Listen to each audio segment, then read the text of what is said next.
ஆண்டவராய் இயேசு கிறிஸ்துவின் நாமத்துக்கு மேன்மை உண்டாவதாக. கர்த்தருடைய வார்த்தை இப்படியே சொல்லுகிறது.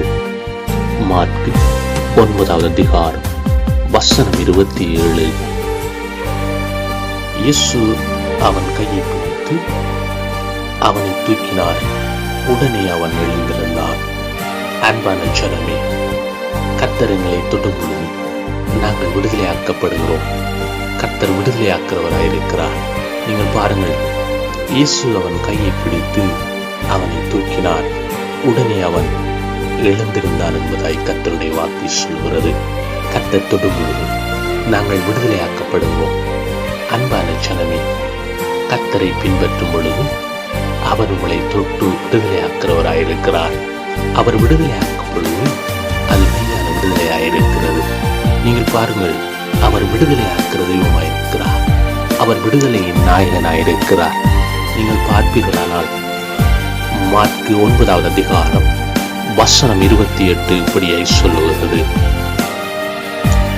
வீட்டில் அவர் பிரவேசித்த பொழுது அவருடைய சீசர்கள் அதை துரத்திவிட எங்களால் ஏன் கூடாமல் போயிற்று என்று அவரிடத்தில் தனித்து கேட்டார்கள் என்பதாய் கர்த்தருடைய வார்த்தை சொல்லுகிறது.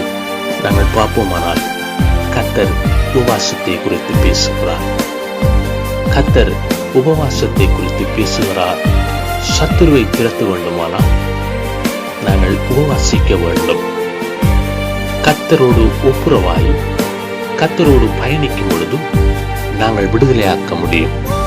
அன்பான ஜனமே, கர்த்தர் விடுதலையாக்குற தெய்வமாயிருக்கிறார். அவரை சார்ந்து அவருடைய வார்த்தையின்படி நாங்கள் நடப்போமானால் நாங்கள் கட்டுண்டவர்களை விடுதலையாக்க முடியும். அன்பான ஜனமே, கர்த்தரை பின்பற்றி கர்த்தருடைய வல்லமையை நீங்கள் பெற்றுக்கொள்ள வேண்டும்.